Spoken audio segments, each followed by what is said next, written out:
সুবা সেটো বইয়া টাকাটা লইয়া গেছে মেয়েটায়।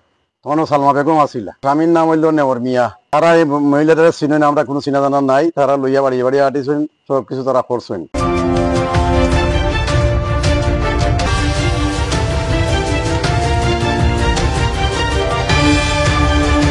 লাস্টে আমার মেয়েরে কত টাকা 50,000 টাকা নিছেন, 70,000 টাকা ফুলাইয়া। আমার মেয়ে টাকা দেওয়ার পরে যখন সোনারি গরু আইসে চেক করা, যখন কইছে স্বর্ণ করে এটা সোনা নাই, তখন আমার মেয়েটা অজ্ঞান হইয়া যায়। পুরো থানাতে মামলা দায়ের করতে রাজি হইলাম। আমার নাম মোহাম্মদ আলী, লস্করপুর 9 নম্বর ওয়ার্ড, পৌরসভা কুলাউড়া। আমার পাশের ঘরের সালমা বেগম এর সাথে একটা মেয়ে কইতা কি আসছে, আমরা চিনি না। ও আমার উত্তর বাড়ি ফুলমিয়ার বাড়ি, দুলুর বাড়ি, ও বাসা ড্রাইভারের বাড়ি, ও কুটলা মিয়ার বাড়ি, টিপুয়ারা বাড়ি।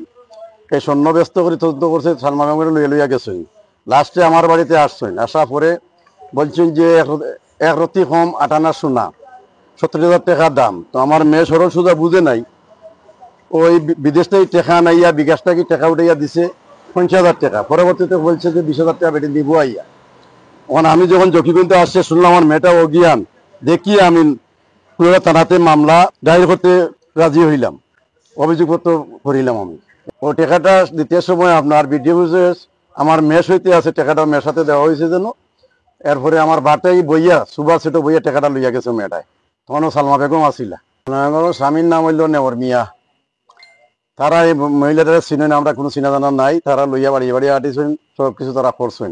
লাস্টে আমার মেয়েরে কত টাকা 50,000 টাকা নিছেন, 70,000 টাকা ফুলাইয়া। আমার মেয়ে টাকা দেওয়ার পরে যখন সোনারি গরু আইসে চেক করা, যখন কইছে স্বর্ণ করে এটা সোনা নাই, তখন আমার মেয়েটা অজ্ঞান হইয়া যায়। তখন আমি ডাক্তারের আওলা লই আমি চিকিৎসা নেই, নিয়ে আমি এ থানাতে অভিযোগ করার জন্য আসি। তাই কইছে চিনইন, তাই চিনইন, ওখানে অস্বীকার করবা, যখন এটা আউট হয়েছে ওখানে ওরা অস্বীকার করবা। ওরা হান্দাকুটি করে আমি চিনি না। নাম তুই চিনো না, তো লইয়া যাও, আগে বলে চিনো, এখন চিনো না, কেন ড্রাইভার তাই।